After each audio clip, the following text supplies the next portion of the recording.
Hello दोस्तों, स्वागत है आप सभी का जीएस करियर एकेडमी में। दोस्तों, आज की इस वीडियो में हम लोग डिस्कस करेंगे पिछले एक महीने के मोस्ट इंपॉर्टेंट करंट अफेयर के क्वेश्चन जो आपके आने वाली सभी परीक्षाओं के लिए महत्वपूर्ण है। अगर आप किसी भी एग्जाम की तैयारी कर रहे हैं तो आप लोग इस वीडियो को कंप्लीट जरूर देखिएगा, क्योंकि इस वीडियो से आपको एक या दो क्वेश्चन जरूर देखने को मिलेंगे आपके आने वाली परीक्षाओं में। तो चलिए बिना टाइम वेस्ट किए हुए अब पहले क्वेश्चन की ओर बढ़ते हैं।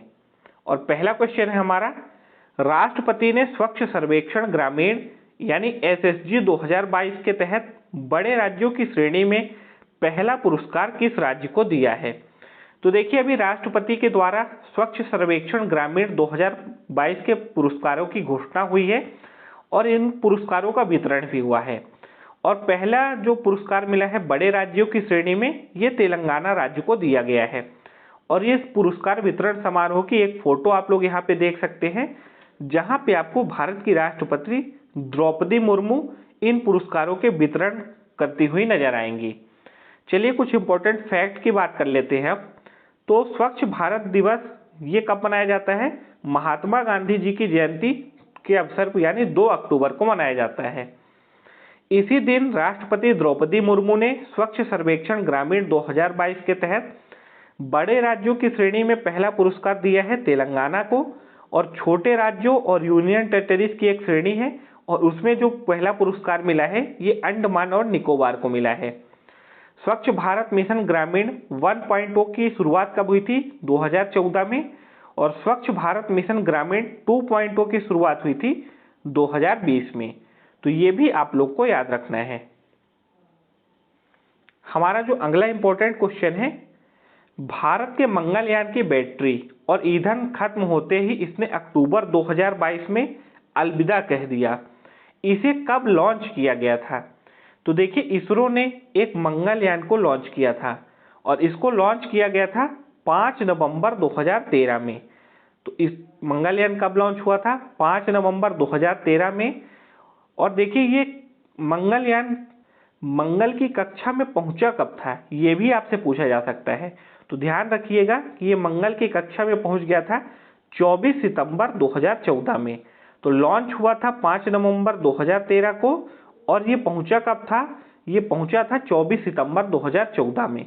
और अब क्या हो गया है कि इसकी बैटरी और ईंधन दोनों खत्म हो गए हैं, इसलिए अब इसरो ने इस मंगलयान को अलविदा कह दिया है। तो ये इंपॉर्टेंट फैक्ट आपको इस क्वेश्चन से याद रखने हैं। हमारा अगला क्वेश्चन है, किस भारतीय को संयुक्त राष्ट्र एसडीजी एक्शन अवार्ड 2022 में चेंज मेकर सम्मान मिला है? तो सृष्टि बख्शी को, जो कि एक भारतीय हैं, इनको संयुक्त राष्ट्र एसडीजी एक्शन अवार्ड 2022 में चेंज मेकर का सम्मान मिला है। और ये सम्मान इनको क्यों मिला है? तो देखिए, लिंग हिंसा का सामना करने के लिए इन्होंने एक मुहिम चलाई थी और इसी के लिए इनको ये चेंज मेकर का सम्मान मिला है। और आप यहाँ इमेज में देखिए, ये है सृष्टि बख्शी। हमारा अगला क्वेश्चन है, बौद्धिक संपदा संगठन यानी विपो की द्वारा जारी ग्लोबल इनोवेशन इंडेक्स 2022 में भारत किस स्थान पर रहा है? तो देखिए, विपो के द्वारा ये जारी की गई इंडेक्स सूची जो है, इसमें भारत को मिला है 40वां स्थान। और अगर बात करें कि पहले 3 स्थानों पर कौन कौन से देश हैं, तो पहला स्थान मिला है स्विट्जरलैंड को, दूसरे स्थान पर रहा है यूएसए और तीसरे स्थान पर है स्वीडन। और जो लास्ट नहीं, अपने देश भारत की अगर रैंकिंग देखें तो 40वीं है।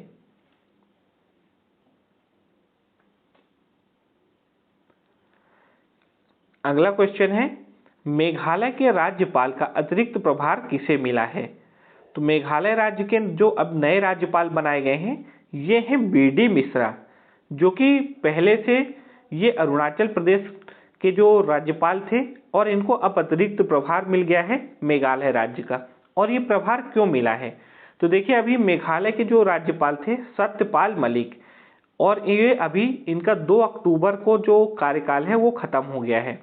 तो जो नए राज्यपाल बनाए गए हैं मेघालय के, ये हैं बीडी मिश्रा। अब मेघालय की बात कर लेते हैं। तो मेघालय, इसकी कैपिटल क्या है? इसकी कैपिटल है शिलोंग। और मेघालय के चीफ मिनिस्टर कौन है? कोनराड संगमा। नेक्स्ट क्वेश्चन है, किस राज्य ने चिपी ग्रीनफील्ड हवाई अड्डे का नाम बैरिस्टर नाथ पाई के नाम पर रखने का फैसला किया है? तो अभी महाराष्ट्र राज्य ने चिपी ग्रीनफील्ड हवाई अड्डे का नाम बदलकर अब बैरिस्टर नाथ पाई हवाई अड्डे के नाम पर रखने का फैसला किया है। ये बैरिस्टर नाथ पाई कौन थे? ये महाराष्ट्र के एक महान समाज सेवी और एक महान स्वतंत्रता संग्राम सेनानी थे और इनके ही नाम पर अब इस चिपी ग्रीनफील्ड हवाई अड्डे का नाम रखा जाएगा। और ये कहां पर है? महाराष्ट्र में। अगला क्वेश्चन है, इटली की पहली महिला प्रधानमंत्री कौन चुनी गई हैं? तो इटली की पहली महिला प्रधानमंत्री बनी है जॉर्जिया मेलोनी। यानी इस क्वेश्चन के लिए राइट आंसर होगा ऑप्शन नंबर ए। अब इटली की बात कर ले तो इटली की कैपिटल है रोम और इटली की करेंसी क्या है? यूरो। नेक्स्ट क्वेश्चन है, देश के दूसरे प्रधानमंत्री लाल बहादुर शास्त्री की जयंती कब मनाई जाती है? तो देश के जो दूसरे प्रधानमंत्री थे लाल बहादुर शास्त्री, इनकी जयंती 2 अक्टूबर को मनाई जाती है। और भारत के पहले प्रधानमंत्री कौन थे? पंडित जवाहरलाल नेहरू। और दूसरे प्रधानमंत्री थे लाल बहादुर शास्त्री। देखिए 2 अक्टूबर का जब आप नाम सुनते हैं तो 2 अक्टूबर को 2 महापुरुषों की जयंती होती है। एक है लाल बहादुर शास्त्री जी और एक तो आपको पता ही होगा कि 2 अक्टूबर को महात्मा गांधी जी की भी जयंती देश भर में मनाई जाती है। नेक्स्ट क्वेश्चन है, प्रधानमंत्री नरेंद्र मोदी ने 36वें राष्ट्रीय खेलों का उद्घाटन गुजरात के किस स्टेडियम में किया है? तो अभी प्रधानमंत्री नरेंद्र मोदी द्वारा 36वें राष्ट्रीय खेलों का उद्घाटन गुजरात के नरेंद्र मोदी स्टेडियम में किया गया है। गुजरात में राष्ट्रीय खेलों का आयोजन पहली बार हो रहा है, तो यह भी एक इंपॉर्टेंट फैक्ट बनेगा। नेशनल गेम्स का उद्घाटन 29 सितंबर को पीएम मोदी ने किया है। इसका समापन 12 अक्टूबर को होगा और 36वें राष्ट्रीय खेल 2022 में टोटल 36 खेल प्रतियोगिताएं आयोजित हो रही हैं। ये जो 36वां राष्ट्रीय खेल है इसमें टोटल 7,000 खिलाड़ी हिस्सा ले रहे हैं, जो कि एक रिकॉर्ड है। अगला प्रश्न है, 36वें राष्ट्रीय खेलों का शुभंकर यानी मैस्कॉट क्या है? तो इसका मैस्कॉट है सावज। देखिए सावज एक गुजराती वर्ड है और इसका हिंदी में मतलब होता है शावक। शावक किसे बोलते हैं? जो शेर का बच्चा होता है उसको बोलते हैं शावक और गुजराती में इसे सावज बोलते हैं। अगला क्वेश्चन है, 36वें राष्ट्रीय खेलों का गान यानी एंथम क्या है? तो इसका एंथम है जुड़ेगा इंडिया जीतेगा इंडिया। और ये जो एंथम है इसके गायक कौन है? तो ये भी आप लोग याद रखिएगा कि इसके गायक हैं singer Sukhwinder Singh. Next question है, हाल ही में विदेश राज्य मंत्री वी मुरलीधरन ने किस देश में महात्मा गांधी जी की प्रतिमा का अनावरण किया है? तो अभी विदेश राज्य मंत्री वी मुरलीधरन द्वारा महात्मा गांधी जी की एक प्रतिमा का अनावरण ओमान में किया गया है। तो ओमान में इनकी प्रतिमा का अनावरण हुआ है और कब हुआ है? 2 अक्टूबर को यह अनावरण किया गया है।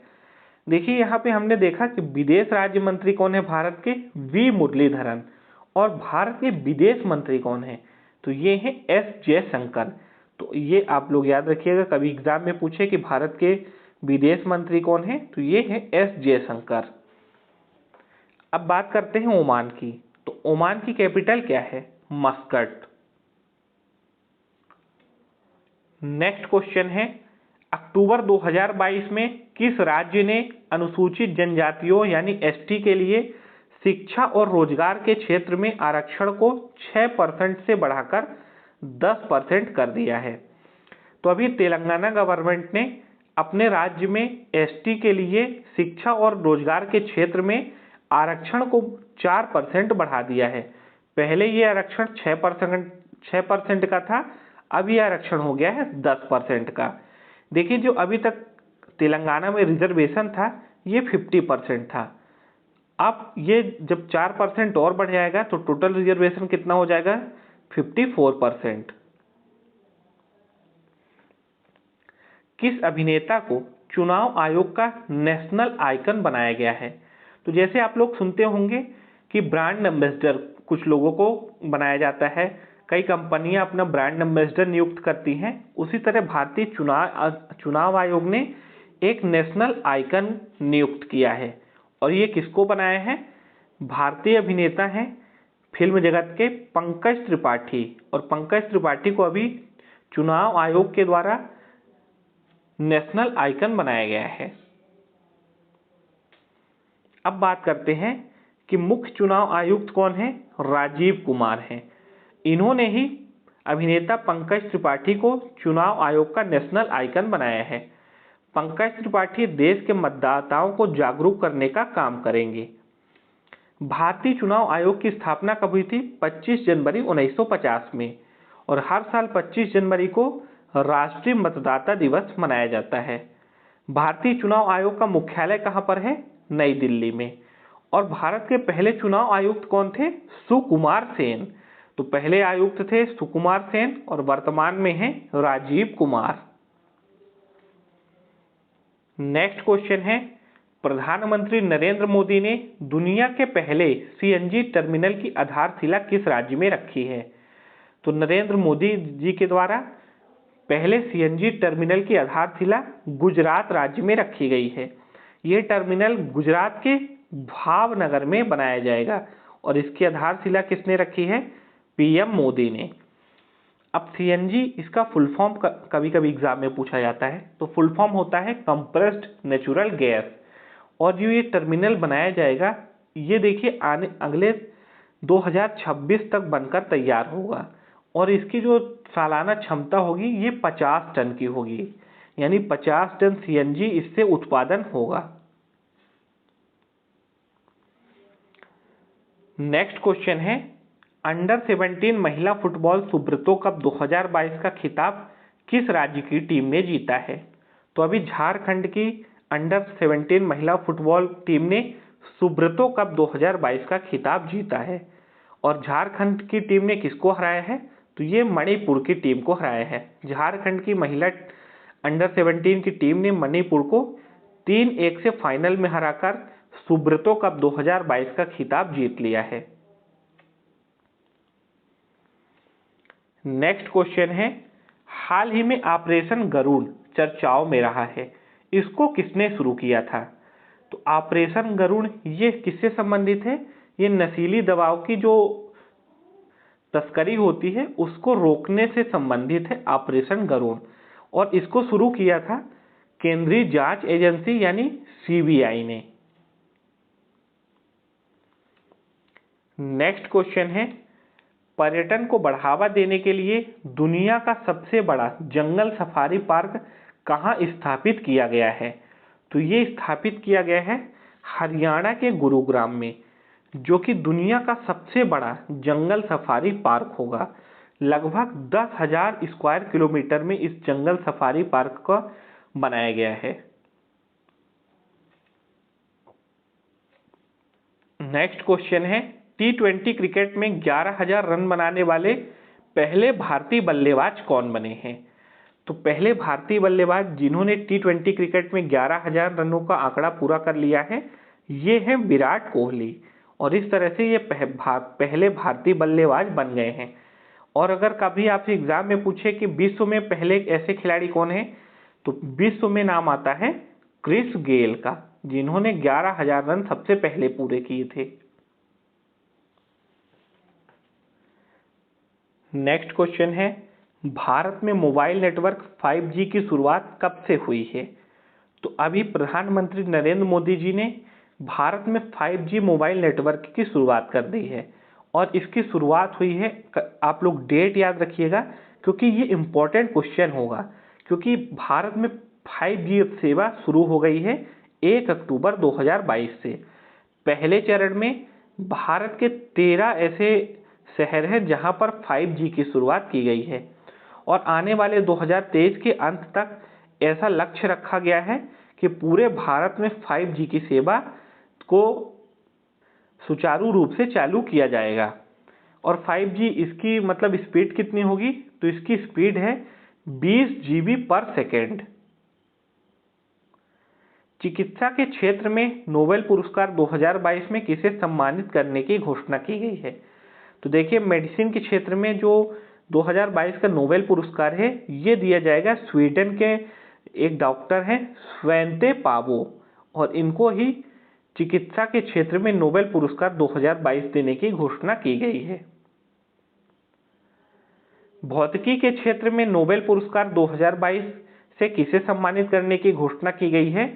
तो भौतिकी यानी फिजिक्स के क्षेत्र में नोबेल पुरस्कार 2022 का सम्मान मिलेगा एलन एस्पेक्ट जो कि फ्रांस के हैं, और जॉन एफ क्लोजर जो कि अमेरिका के हैं, और एंटोन जिलिंगर ऑस्ट्रिया के हैं। तो इन तीनों साइंटिस्ट को भौतिकी के क्षेत्र में नोबेल पुरस्कार 2022 से सम्मानित किया जाएगा। और इस क्वेश्चन के लिए राइट आंसर होगा उपरोक्त सभी, यानी ऑप्शन नंबर डी। देखिए, ये जो तीनों साइंटिस्ट हैं इनको ये पुरस्कार क्यों दिया जाएगा। तो इनको ये पुरस्कार quantum information science and photons per research करने के लिए दिया जाएगा। तो फ्रेंड्स, हमने अभी डिस्कस किए कुछ इंपॉर्टेंट करंट अफेयर के क्वेश्चन। आई होप कि वीडियो आपको पसंद आई होगी, तो वीडियो को लाइक और शेयर जरूर कर दीजिएगा। चैनल पर पहली बार आए हैं तो इस चैनल को सब्सक्राइब करके बेल आइकन को भी प्रेस कर लीजिए, जिससे कि आने वाली जो वीडियो है इसकी नोटिफिकेशन आप लोग को मिल जाए। मिलते हैं फिर एक नई वीडियो में, तब तक के लिए आप सभी को जय हिंद, वंदे मातरम।